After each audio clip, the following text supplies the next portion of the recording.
Assalamualaikum warahmatullahi wabarakatuh. Perkenalkan nama saya Ruhi Hidayat dari jurusan Teknik Sipil dengan NIM 333621099 akan menjelaskan elektrokimia bagian 1.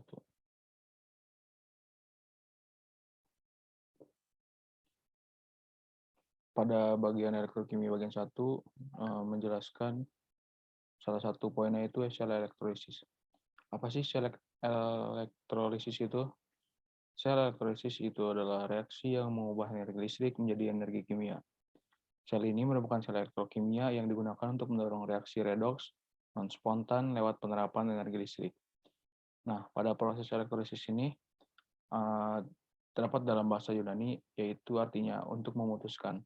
Dalam hal ini, elektrolisis digunakan untuk mengurai zat atau senyawa kimia dengan memanfaatkan arus listrik. Pada sel elektrolisis itu mempunyai prinsip, yaitu prinsip pada sel elektrolisis itu mempunyai dua elektroda bersifat negatif dan positif. Nah, ini cara kerjanya ini sel elektrolisis yaitu dengan menghubungkan sumber arah dari kutub negatif ke katode dan kutub positif ke anode. Kemudian terjadi overpotensial, yaitu ini mendorong reaksi reduksi dan oksidasi non-spontan dapat berjalan, sehingga elektron dapat mengalir dari katode ke anode dan ion positif cenderung ke katode lalu tereduksi, sementara ion negatif ditarik ke anode dan teroksidasi. Pada cara kerja elektrolisis ini, misalnya natrium klorida cair atau yang disebut NaCl, yang dapat dielektrolisis dengan cara bantuan sel elektrolitik, terdapat dua elektrode insert dicelupkan ke dalam lelehan. Nah, pada saat arus listrik ini mengalir ke sirkuit percobaan, katoda ini akan memiliki elektron melimpah dan mengembangkan muatan negatif. Kemudian, kation natrium bermuatan positif itu akan tertarik ke arah katoda yang bermuatan negatif. Nah, ini proses ini akan menghasilkan pembentukan logam natrium di katoda. Dengan cara bersamaan, katon klorin tertarik ke arah katoda bermuatan positif hingga menghasilkan pembentukan gas klorin atau disebut Cl2 di anoda. Arus ini disertai dengan pembebasan dua elektron yang menyelesaikan rangkaian. Nah, ini adalah berikut persamaan kimia terkait reaksi sel secara keseluruhan. Pada reaksi di katoda ini, Na plus E min ke Na ini kali 2, X2. Reaksi di anoda ini 2Cl min ke Cl2 menjadi plus 2E min. Pada reaksi sel ini 2NaCl jadi 2Na plus Cl2. Karena rangkaian reaksi sel ini menyebabkan natrium klorida cair, ini berarti senyawa kimia tersebut dapat mengalami elektrolisis dalam sel elektrolitik untuk menghasilkan natrium logam dan gas klor sebagai produk. Nah, pada fungsi atau kegunaan sel elektrolisis, apa sih gunanya dan fungsi dari sel elektrolisis pada kehidupan manusia? Pada proses sel elektrolisis ini biasanya digunakan dalam metode pembuatan gas oksigen hingga gas klorin di laboratorium. Juga bermanfaat untuk proses memurnikan logam yang kotor. Caranya, logam kotor ditempatkan pada anoda, sementara logam murni pada katoda. Juga berguna untuk proses penyepuhan logam menggunakan logam mulia, misalnya perak, emas, dan nikel.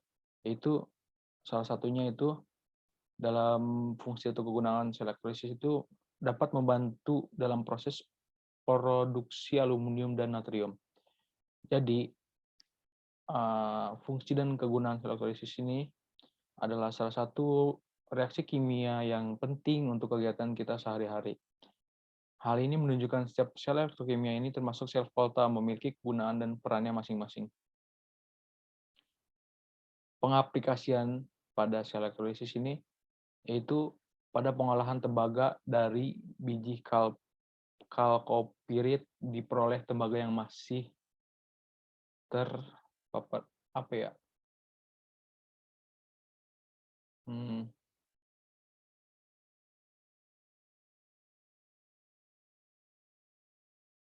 Pada pengolahan tembaga dari biji kalparit diperoleh tembaga yang masih tercampur dengan sedikit perak, emas, dan platina. Untuk beberapa keperluan dibutuhkan tembaga murni misalnya.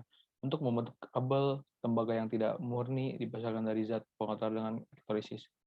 Tembaga yang tidak murni dipasang sebagai anoda dan tembaga murni dipasang sebagai katoda dan elektrolit larutan CuSO4. Tembaga di anoda akan teroksidasi menjadi Cu2+, selanjutnya menjadi Cu2+, direaksi di katoda. Nah, pada perbedaan sel elektrolisis dan sel volta ini, salah satunya sel volta ini pertama kali ditemukannya oleh Alessandro Volta. Penamaan sel volta memiliki diambil oleh dari nama penemunya, yaitu Alexander Volta. Sel volta ini salah satunya sel elektrokimia yang mampu menghasilkan listrik secara spontan. Listrik ini dihasilkan dari reaksi kimia yang berlangsung di dalam rautan. Sedangkan sel elektrolisis sendiri merupakan sel elektrokimia yang mengalami reaksi kimia saat alur listrik elektron menjadi sel tersebut. Dengan demikian, dalam sel volta atau galvanis terjadi reaksi spontan dan reaksi non-spontan berlangsung pada sel elektrolisis. Meskipun demikian, dalam kedua jenis sel tersebut mengalami elektroda. Di mana sih jadi tempatnya berlangsung reaksi oksidasi dan reaksi reduksi? Seperti yang kita ketahui, reaksi oksidasi terjadi pada anoda dan reaksi reduksi terjadi pada katoda. Perbedaan sel volta dan sel elektrolisis dapat dilihat dari berbagai hal penting, di antaranya perubahan energi yang terjadi dan pembagian sel. Pada perbedaan sel elektrolisis dan sel volta merupakan bagian dari sel elektrokimia yang dihasilkan dari reaksi redoks, reduksi, oksidasi. Sel elektrokimia adalah alat yang dapat menghasilkan energi listrik dari reaksi kimia atau sebaliknya. Nah, perbedaan sel volta dan sel elektrolisis itu menjadi hal yang sangat penting karena terutama di dalam sel elektrokimia. Dengan kata lain, sel elektrokimia ini dibagi menjadi dua jenis, yaitu sel volta atau yang disebut sel galvani dan sel elektrolisis. Sel elektrokimia merupakan alat yang digunakan untuk mengubah energi kimia dihasilkan dari dalam reaksi redoks kemudian menjadi energi listrik. Bahkan perbedaan keduanya dapat dilihat dari sifat anoda seperti katoda dan sumber elektron untuk sel. Di dalam sel elektrolisis, anoda bermuatan positif. Hal ini dikarenakan anoda menarik anion dari dalam larutan, sedangkan untuk katoda bermuatan negatif lain lagi. Karena dengan sel volta atau galvani, anoda bermuatan negatif. Nah, sebabnya oksidasi spontan yang terjadi pada anoda merupakan sumber elektron sel atau disebut muatan negatif. Sementara itu pada sel volta atau galvani, katoda ini bermuatan positif. Dalam elektrokimia bagian 1 itu ada yang disebut hukum Faraday. Hukum Faraday ini dirumuskan oleh ahli kimia dan fisika asal Inggris, yaitu Michael Faraday tahun 1833. Dia menjelaskan penemuan tentang aspek kuantitatif dan elektrolisis yang akhirnya menghasilkan dua hukum elektrolisis Faraday. Aspek kuantitatif itu yang dimaksudnya itu sel elektrolisis berupa massa zat hasil, volume gas hasil, jumlah mol elektron kuat arus, dan waktu elektrolisis. Kedua hukum yang diperoleh dibagi menjadi hukum Faraday 1 dan Faraday 2. Hukum Faraday yaitu suatu aturan yang menjelaskan hubungan antara massa zat yang diperoleh dari elektroda dengan muatan listrik yang display pada elektrolisis. Pada penemunya itu, Michael Faraday, selama proses elektrolisis ini melihat setiap atom yang diperoleh akan dibawa oleh satu mol elektron, maka ditemukan hasil guna menghitung besaran muatan dalam satu mol elektron yang dapat mempermudah perhitungan stokiometri elektrolisis. Dalam salah satu contohnya yaitu ya ini, dinilai konsisten Faraday yaitu F dengan L per mol kali muatan elektron dibagi elektron. Salah satunya ini. Bunyi hukum Faraday itu yang tadi dijelaskan ada 1 dan 2. Hukum Faraday 1 itu berbunyi massa zat yang diperoleh pada elektroda saat proses elektrolisis sebanding dengan jumlah muatan listrik yang mengalir. Hukum Faraday 2 itu berbunyi massa zat yang dihasilkan pada suatu elektrod selama elektrolisis berbanding lurus dengan massa ekuivalen zat tersebut. Rumusnya itu W itu di mana ini W ini massa zat yang dihasilkan dalam satuannya gram. E ini massa ekuivalen, I ini kuat arus yang dalam satuannya itu ampere. F itu tetapan Faraday. Di mana W1 ini massa zat 1 dan W2 massa zat 2, E1 massa ekuivalen zat 1, E2 massa ekuivalen zat 2. Sel volta atau sel Galvani ini disebut juga dengan sel Galvani karena penamaan keduanya tersebut diambil dari nama penemunya yaitu ilmuwan bernama Alessandro Giuseppe Volta dan Luigi Galvani. Sel Volta merupakan sel elektrokimia yang dapat mengubah reaksi kimia dari reaksi redoks spontan. Reaksi yang dapat berlangsung dengan sendirinya, reaksi redoks spontan dapat diubah dengan menggunakan sebagai sumber listrik. Prinsip kerja sel Volta ini terdiri dari dua elektroda yaitu anoda Zn yaitu bermuatan positif dan katoda Cu bermuatan positif. Anoda merupakan elektroda yang terjadi pada reaksi oksidasi terjadi reaksi reduksi elektroda disebut dengan katoda. Pada elektroda sendiri ini adalah benda yang digunakan sebagai penghantar arus listrik, konduktor atau penggasing timah hitam, besi, nikel, perak, platinum, emas dan karbon. Prinsip kerja dari sel Volta ini pemisahan dua bagian reaksi redoks, yakni setengah reaksi oksidasi dan anoda dari setengah reaksi reduksi di katoda. Lanjut. Sehingga ini terjadi endapan. Salah satu contohnya itu oksidasi, reduksi, dan yang lainnya. Dalam satu contoh, anoda dan katoda ini akan dicelupkan dalam satu zat yang larut atau terurai dalam keadaan bentuk ion-ion sehingga jadi konduktor elektrik, elektrolit, kemudian dihubungkan dengan peralatan laboratorium, jembatan garam, dan sirkuit luar.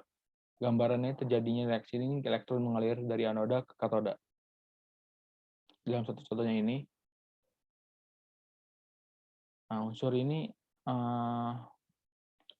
derajat ini akan lebih besar daripada reaksi reduksi katoda. Dalam satu contoh ini, selain itu terjadi sel Volta yang dapat diubah menjadi bahan-bahan yang sederhana terdapat di NaCl atau juga disebut baterai seng udara yang dimasukkan ke dalam lautan elektrolit akan dapat sebuah baterai. Pada elektrokimia bagian 1 juga ada yang disebut notasi sel. Notasi sel digunakan untuk menggambarkan reaksi sel Volta dan reaksi redoks yang berlangsung di dalamnya. Ini notasi tersebut dinamakan notasi sel Volta. Itu biasanya disebut dengan ditulis dalam bentuk yang di presentasi ini. Nah, pada notasi sel Volta ini digunakan untuk menggambarkan rangkaian sel Volta dan reaksi redoks yang berlangsung di dalamnya. Ini adalah secara umum penulisan notasi sel Volta menurut konvensi UPAC adalah sebagai berikut. Notasi sel terdiri dari anoda dan katoda. Tanda 2 garis 2 adalah jembatan garam untuk memisahkan fase berbeda. Tanda garis 1 adalah batas fase untuk memisahkan fase berbeda. Tanda koma digunakan untuk memisahkan spesies dalam fase yang sama. Elektroda anoda terletak paling kiri dan elektroda katoda paling kanan. Elektrolit insert tidak ditulis. Ini adalah salah satu penulisan notasi sel Volta. Ini salah satunya juga suatu sel Volta terdiri dari anoda inert PT dan katoda logam Ag. Salah satunya ini ada reaksi sel, notasi sel Volta dan reaksi sel. Dalam satu contohnya itu tulisan notasi sel Volta untuk reaksi ini ada 2. Nah, dalam ini tuh ada jawabannya. Dari persamaan reaksi terlihat bahwa di anoda ini teroksidasi menjadi Al3+ kurung Aki dalam kurung. Dan di katoda Sn2+ dan dalam kurung Aki tutup kurung. Tereduksi menjadi Sn karena elektroda di anoda adalah Al dan elektroda di katoda Sn. Didapati notasi sel Volta sebagai berikut. Dari persamaan reaksi terlihat bahwa di anoda Zn teroksidasi menjadi Zn2+ Aki dan katoda Cl2 kurung G tereduksi menjadi Cl- kurung Aki. Elektroda di anoda adalah Zn dan elektroda di katoda adalah P. Dalam notasi sel Voltanya itu sebagai berikut. Terima kasih. Kurang lebihnya mohon maaf. Wabillahi taufiq wal hidayah. Wassalamualaikum warahmatullahi wabarakatuh.